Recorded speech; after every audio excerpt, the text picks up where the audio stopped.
Welcome to my studio. For today's thank you card, I'm going to use a piece of 8.5 by 3 5/8 cardstock. This is the Island Indigo. I'm going to cut that at 1 3/4 by 3 1/4, and then this is the new Coordinations cardstock that I'm going to show you a neat trick that we can do with that in just a moment. Once we've run that through the Big Shot, you can see that it's already distressed it some just by embossing it. With the Coordinations paper, the inside core of the paper doesn't have the pigment or the color.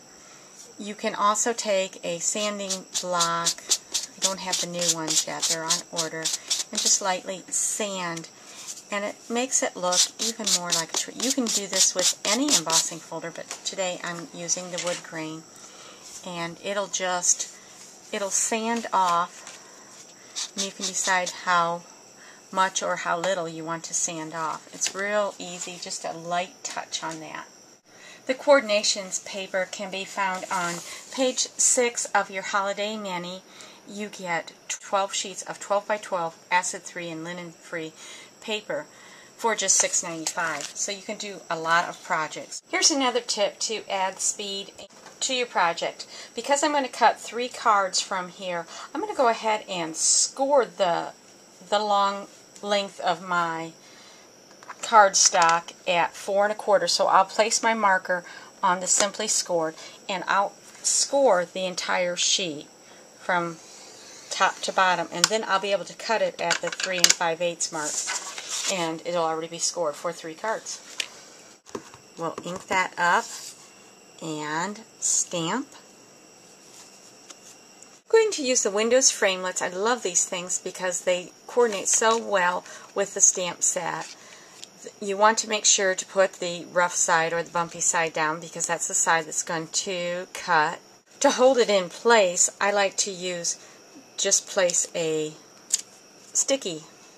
Post-it note over there, and that'll hold that framelit in place, and then we'll put our other cutting pad on top and be able to run that through the Big Shot. Once we've run it through the Big Shot, you can remove your Post-it note. You can actually reuse that, and this will be cut. Just punch that out. Once I've added my stamped image to the front of my card, I just want to add just a little bit of paper piercing.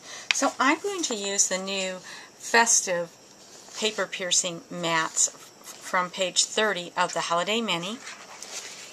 That they coordinate with the windows, the ornaments, and the labels framelits. I'm just going to pierce on the more mustard. I'm going to leave the other portion of it unpierced. It's just going to add a little bit of interest and a little texture to the more mustard portion of our card. And you can remove that, and you can see that that just added the finishing touch. We'll fold that over and we have our card.